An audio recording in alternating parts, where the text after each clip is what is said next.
মাতৃ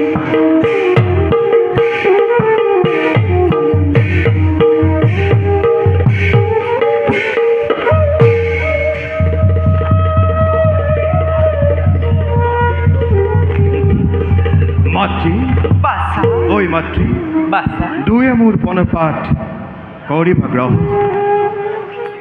দীৰ্ঘজীৱী হোৱা মোৰ নয়নৰ মণি।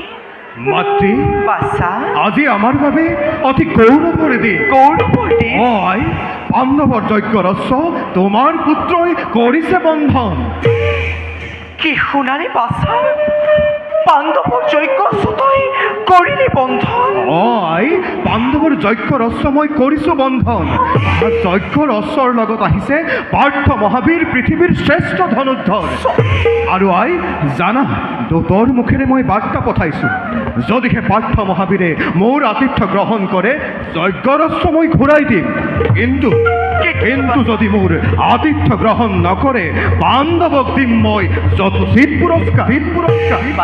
কি কৰি বাছা? পাৰ্থৰ সমেত হৈ কৰিবি সময়? আই পাৰ্থৰ নামত তোমাৰ পুত্ৰৰ হৃদয় নকপে।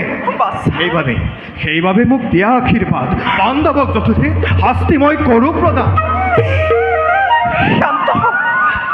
শান্ত হবুধ সন্তান, এনেদৰে উন্মাদ নহবি তই ৰণৰ কাৰণে। উন্মাদ মই হোৱা নাই মাতৃ। পিতৃসমে ৰণ কৰি কিয় তই মহাপাপত ডুবিব খুজিছ? পিতৃ পিতৃ হাই হাই কোন মোৰ পিতৃ? কোৱাই মোৰ পিতৃ কোন? কোৱাই মোৰ পিতৃ কোন? বাছা অধৈৰ্য নহবি তই, ধৈৰ্য ধৰি শুন তই মোৰ কথা। কোৱা মাতৃ। পাৰ্থৰ নন্দন তই? পাৰ্থনন্দন মই? বাছা পাৰ্থৰ নন্দন তই, পাণ্ডৱ বংশৰ। পাৰ্থৰ নন্দন মই, পাণ্ডৱ বংশৰ? অসম্ভৱ জননী, এই সকলোবোৰ মিছা। এইবোৰ কথাবোৰ কেতিয়াও নহয় বিশ্বাস। এইবোৰ সকলোবোৰ মিছাই মিছা। এইবোৰ সকলো সঁচা বাছা। মই কওঁ শুন তোৰ জন্মৰ ৰহস্য। 16 বছৰ পূৰ্বে দীৰ্ঘ ভ্ৰমণৰ মণিপুৰ ৰাজ্যলৈ অজান উলংঘিত বাহু আৰু বিশাল বদন দেখি চিত্ৰভানু পিতামহে সমৰ্পিলে মোক পাৰ্থৰ কাষত। এবছৰ কাল থাকি পাৰ্থ পুনৰ গুচি গ'লহি হস্তিনাপুৰলৈ। আৰু তেওঁৰ এই ঔৰখত মোৰ পবিত্ৰ গৰ্ভত জন্ম হ'ল তোৰ।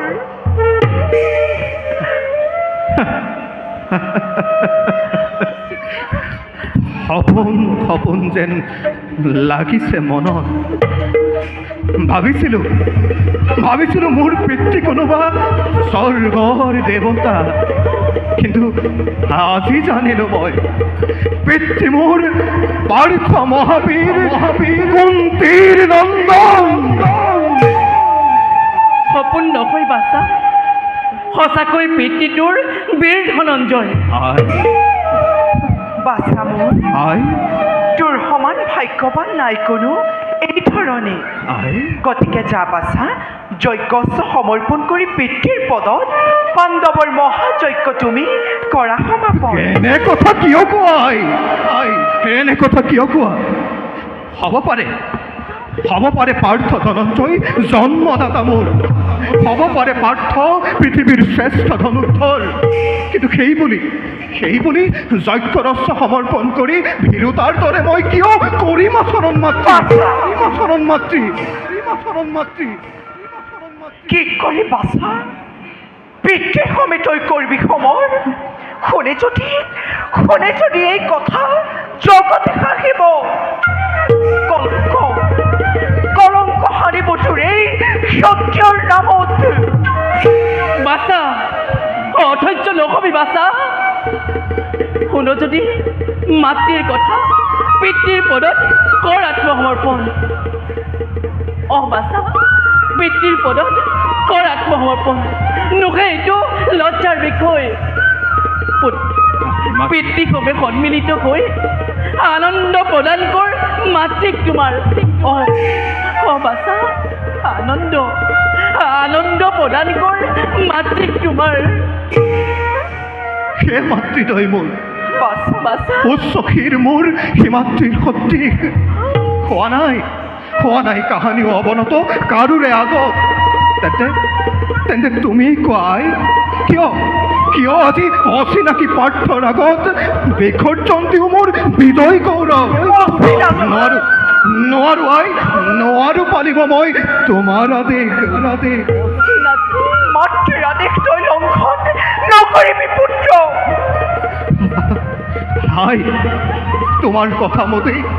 তোমালোকৰ কথা মতেই দিওঁ যদি মই যজ্ঞ ৰস সমৰ্পণ আৰু পিতাই যদি মোক কাপুৰুষ বুলি কৰে অপমান আৰু তোমাকো যদি কৰে অপমান তেনেহ'লে এই সকলোবোৰ মই কেনেকৈ সহ্য কৰিম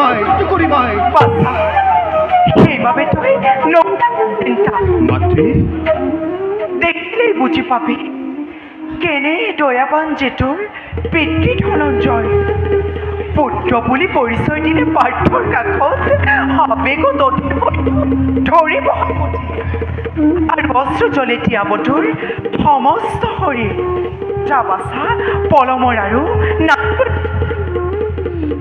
মাতৃদয় মোৰ বাছা তোমালোকৰ আজ্ঞাকে শিৰোগত কৰি যজ্ঞ ৰস ঘূৰাই দিওঁগৈ মই পিতৃৰ চৰণ যোৱা বাছা মই আহিলোঁ আই